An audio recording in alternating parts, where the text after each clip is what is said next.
As leaders in finance and accounting, we are asked to analyze problems constantly. Leaders solve the critical problems of the organization. We don't let issues grow into bigger problems. The most difficult part of problem solving is to identify what the real problem is, followed by performing the analysis to develop viable options, and then deciding the solution which is best for the organization moving forward. It sounds easy, but it takes leadership to accept that a problem exists and to be able to commit resources to analyze it and correct it. Please enjoy the episode. Welcome to the Finance Leader Podcast, where leadership is bigger than the numbers. I am your host, Stephen McLean.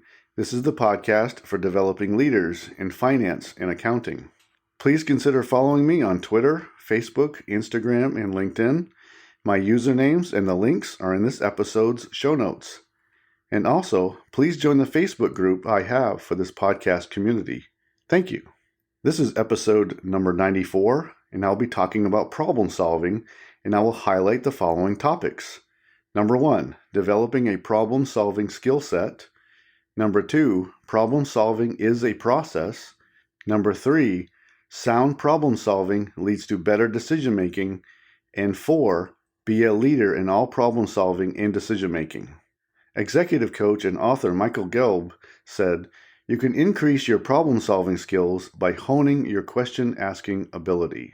This week, I will be providing an introduction to problem solving and decision making. I chose this topic on purpose following what I have discussed over the last few weeks, such as financial planning and analysis in episode 91, data validation in episode 92, and last week in episode 93, it was about adopting artificial intelligence. The components of all three of these topics help us address problem solving and decision making, but we don't address problem solving as an essential skill set enough with our teammates or even when we interview potential candidates. We often don't even know that a problem exists or even know how to properly address it once we do see it.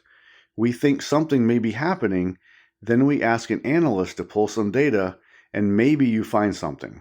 But have you used a formal problem-solving process? We are definitely problem solvers in finance and accounting. Not all may follow a formal process, but I do believe that we need to train it more and expect our team members to embrace and become problem solvers. We have access to data that may very well get us closer to understanding a problem clearer and also for developing solution. Let's build these skills. It will make a difference, especially as you rise in position and responsibility. It will be the problem solvers who get the promotions. We know that senior leaders usually rely on a strategy development or strategic initiatives team to work on future issues or to take on organizational level problems. They are often looking at new markets and new opportunities and solving issues that don't even exist yet. We know they are often using a formal problem-solving process. My desire is that teams around the company also adopt a similar process. It may not be as complex, but I believe a similar framework, though on a smaller scale, will make a huge positive impact. It takes a leadership emphasis to own a problem, so you identify root causes of that problem, analyze it, and then commit resources to solve it. To get to root causes, ask why a lot. Then find the data. Keep asking why a little deeper until you get to the real cause of the problem. What sequence of events or conditions led to this problem? And are there other problems or smaller issues that surround this problem? Asking why and breaking down conditions around the problem help us get to the root cause. Without the root cause, you will never solve the real problem. A more formal process on our finance and accounting teams will help us to organize our thoughts and to present critical facts and assumptions as we develop options to solve the problem. I know our analysts and accountants are trying to solve problems, but maybe trying different methods to get an answer, or maybe only focusing on delivering data instead of more thought out and detailed options. Please have an open mind that your organization does have issues to be fixed. We may run to the easy problems first and then put off a larger or more complex problem later, especially if that problem is a tough or troubling topic. It could be an organizational culture issue or that a pet project of a senior leader is failing. It could be several different issues. So how do you address such sensitive issues? Well, it requires a tough mindset, fortitude, and great leadership to address it. It requires open-mindedness to overcome any bias, and it requires a formal process to analyze it and then to come to a decision. How does bias affect our problem solving? Let's always avoid confirmation bias. I like all sides and perspectives of an issue to be addressed, so we arrive at a solution that ensures we don't have bias built in. We often feel defensive or feel strongly about an issue, which affects how we view any problem associated with a topic that may belong to us, so we may include bias in any proposed analysis and solutions for it. Recognize and avoid all types of bias. Be open-minded and more self-aware. Problem solving is a process. There is a formal process to solving problems that includes identifying the problem to gathering facts and assumptions, and then developing criteria and courses of action to finally making a decision, and then evaluating that decision if it was the correct decision. When I served in the Army, I attended a weeks-long course to learn the Army's problem-solving and decision-making process. It was amazing to apply a formal process to analyzing and correcting an issue. In the military, we do wait on more senior leaders to identify and begin the problem-solving process. Near the end of my career, I had the privilege of overseeing the contract and funding of the Army's External Strategic Research Organization. They were given complex problems that the Army was interested in solving that would need to be addressed in terms of years into the future, particularly by external analysts. The studies were mostly top-driven issues regarding policy, strategy, and future capability. This also opened my eyes to leaders needing to think about the future and exercising a variety of resources to solve important issues for the organization to be successful in the future. Now let's talk about problem solving. Number 1, developing a problem-solving skill set. We don't emphasize problem-solving skills enough. We are solving problems, but we need to do it better. We need to train and coach how to solve problems and also look for candidates who already have a track record of problem solving. I want to encourage finance and accounting professionals to continually develop the problem-solving skills by adding training to their individual development plan. If you can solve problems, you will find career opportunities. Number 2, problem solving is a process. I recommend using a formal problem-solving process to address challenges. In the Army, we used a standard 7-step process to solve problems. Briefly, here are the steps. The first one is to identify the problem. This is where we commit to determining real root causes. Next is that you list out the facts and assumptions. List out any relevant information which will help to highlight key information, especially what we think might be affecting the problem and in how we may solve it. Next is that we develop criteria. What is the criteria to be used to determine the final decision? Then we move on to generating options. What are the courses of action you can take to solve this problem? Next, we analyze the options by using the weighted criteria we determined a few steps ago. You can enumerate which criteria is more important. Then we make a decision. After analyzing the options, you must make a decision. Finally, you analyze the decision. The process does not end after the decision. Continue to check the data to analyze whether the right decision was made and if a course correction is needed. Identifying the problem is the hardest step because often you don't know you have a problem or you don't know what the real problem is. You go chasing the wrong problem or the wrong cause or start to blame. I know that our more qualified financial analysts and accountants are trying to solve problems, but may not use a formal process, which is why this topic is so important.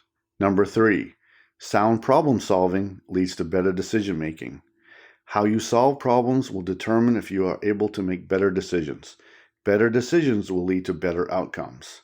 Let's develop and build a team of problem solvers who can break down and identify true root causes, who can look at problems while also addressing any possible bias, who can derive viable options which will then lead to a better decision.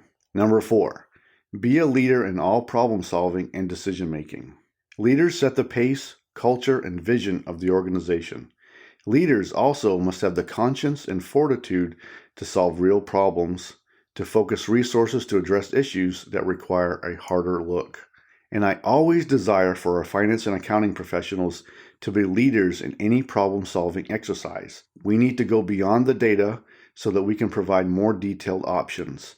I like options with data and also options that use weighted criteria to evaluate. This is especially true if we are evaluating different capital investment projects to take on. If we can only take on one investment in the coming year, then we would need to highlight projected rates of return, life cycle equipment expenses, timelines for execution, along with any other key metrics that can be evaluated to give senior leaders a more formal way to decide on which project to undertake. I know most companies are using a formal process at the top level to make decisions, but our finance and accounting professionals can use these same processes to solve everyday problems within their metric portfolio. It will help to deliver better analysis to the senior leaders we support throughout the company. Now here's a challenge. Let's get creative in our approach to problem solving and be open to finding the relevant facts, assumptions, and other details from maybe unusual sources, which can maybe help us find the root causes to the problems we are trying to solve. You may find information critical from people and data sources that are often overlooked. Identifying the problem is the most difficult step in the process. Now for action today, how are you problem solving in your organization today? Are you using a more formal process in your everyday problem solving?